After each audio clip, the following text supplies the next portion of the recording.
Good afternoon, friends. Here's a question I received recently. It is by someone who said that they had an opportunity for growth in the company which came twice, but he rejected it both of the times.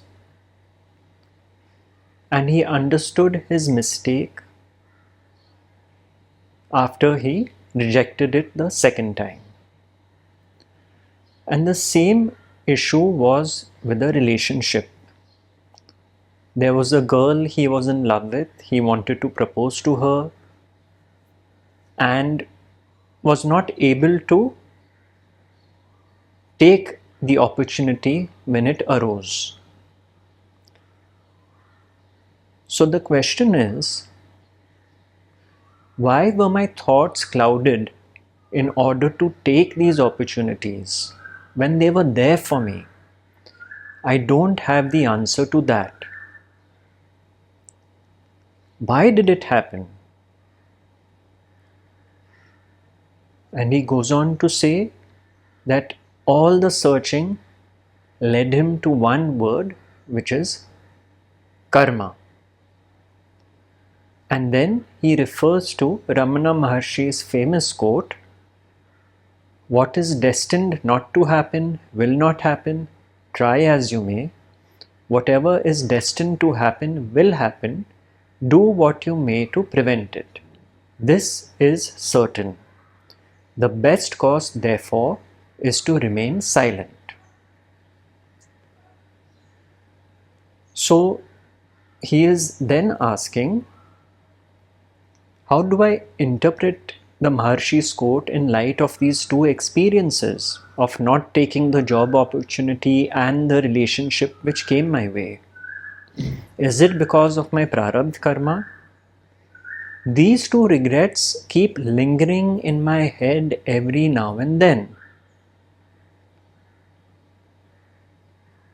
I wasn't bothered much about the results, but my question is how I failed to take action in spite of knowing those two are the best opportunities.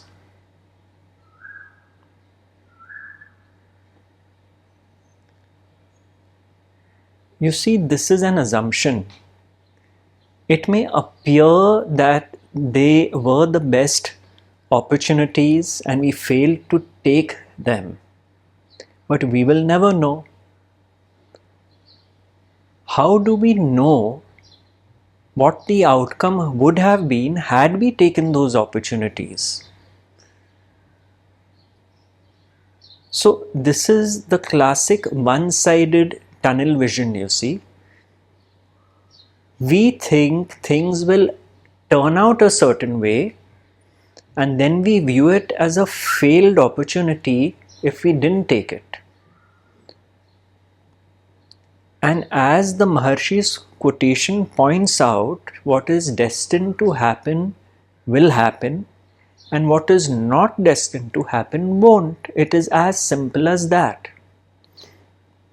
So you might just thank your stars you didn't take those opportunities, because the outcome may have been something completely unexpected. One can never know that.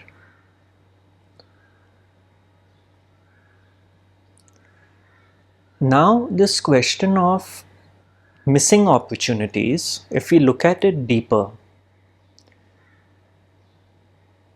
of course, if they are meant to be missed, they will be missed. I remember the quotation, "Experience is a wonderful thing. It enables one to recognize a mistake each time one repeats it," which basically shows how helpless we are. We keep making the same mistakes again and again, the so-called mistakes. As has been clearly pointed out by this gentleman, not in one's control, otherwise we would have taken it. Yet, experiences give us buddhi. We have an intellect which enables us to learn from our mistakes. Now, whether that intellect is deployed or not is God's will. The buddhi is given, the experience of the past is given, in the hope that the same mistakes are not repeated. After all, in the same context but from a completely different angle, Maharaj said that a mistake is not a mistake unless repeated. Maharaj knew it was ultimately God's will, but what he was pointing to is when there is a lack of awareness, when there is a lack of focus, one can keep repeating the same patterns again and again and again. The point is, the purpose, so to speak, of all experiences in life is to learn from them.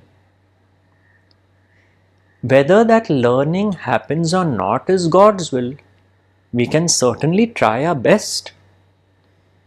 For example, you make so-called mistakes on the stock market. Whether you learn from them or not, the point is you went through the experience where you incurred losses, let's say, on the stock market. Experience has been given, the buddhi, the intellect is provided.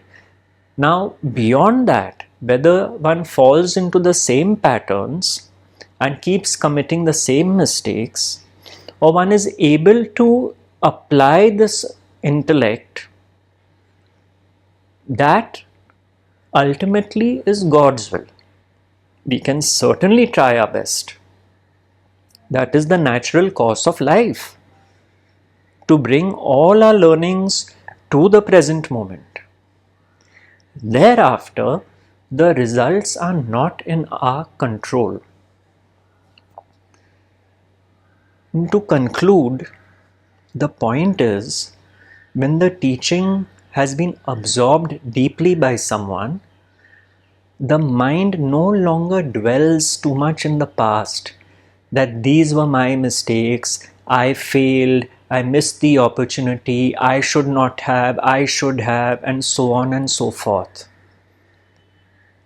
If all this involvement is there in past actions and what should have been and could have been, then one can take it that the teaching has not permeated daily living.